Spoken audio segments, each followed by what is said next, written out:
እንግዲህ ስንጠብቅ የዋልነው ነገር ከች ብለዋል። እኔ የታዘብኩት እዚህ ውስጥ አንድ ነገር አለ። የምር ነው ለእግዚአብሔር ብለን ስናወራ በጣም የታዘብኩት ነገር ምን አለ? መጀመሪያው ነው አይ በቃ አብርሽን አባት እናቱ ጋር ልንወስድ ነው ብላ ስታወራ ቡዜ ምንድን ነው ያለችው? ሄርሜላ ደውላልናለች፣ ሄርሜ ትመጣለች ብላ ሀሳብ አስቀመጠች። አይታችኋል? እሷን ጠርተው በቃ አብርሽ ሊሄድ ነው፣ ይሄድም ይቅርም እንግዲህ ይህንን ውስጥ ክርስቶስ ኢየሱስ ነው የሚያውቀው። የምር ነው የምላችሁ። ከዛ አብርሽ ሊሄድ ነው ብላ ለእሷ ነገረች። ቡዜ ክፉ ክፉ ክፉ ክፉ ሰው መሆኑን በዚህ ታውቃላችሁ። ዴቭ ክፉ ክፉ ክፉ መሆኑን በዚህ ታውቃላችሁ። ምንድን ነው ያለው?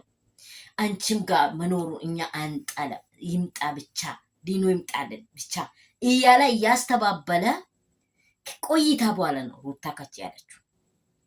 ሩታ ግን የመጣችው ክርክር ይመስላችኋል? እስቲ አንድ ሰው ሲወጋ ዝም የሚል ሰው አለ?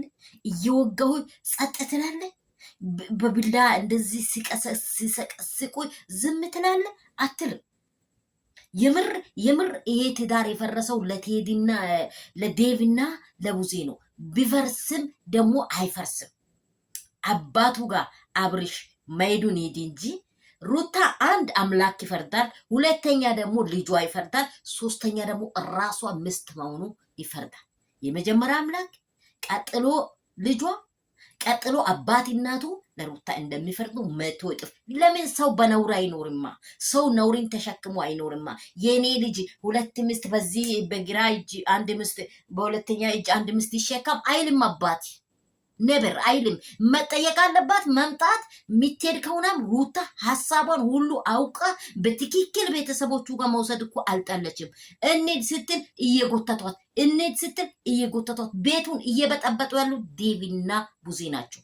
የምር ማስጠንቀቂያ ይሰጣቸው። የምር እግዚአብሔር በልጆቻቸው ይፍረድ። ሰላም ሰላም ቤተሰብ እንዴት ናችሁ? ሁሉ ሰላም፣ ሁሉ መልካም። እኔ በጣም ነው ያመመኝ። በጣም ሩታ አዝናናለሁ ስትል መንገድ ላይ ወጥቶ ዘጋጉባት።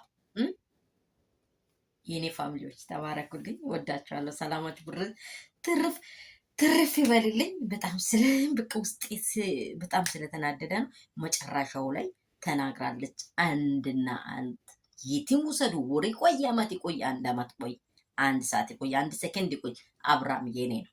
በቃ 4 ነጥብ የሩታ ነው። መቼም እንዲህ ብትሉት ሩታ እኮ በጣም ቤተሰቡን አክብራ ነው፣ ዝናውን አክብራ ነው፣ ውርደትን ጠልታ ነው። አንድ ቢትከስ ልጇን ይዛ እንደዚህ ቢትል የምር ፍርድ ለሩታ ነው የሚሰጠው። ሰላማችሁ ብዝት ይበል፣ ትርፍ ይበል።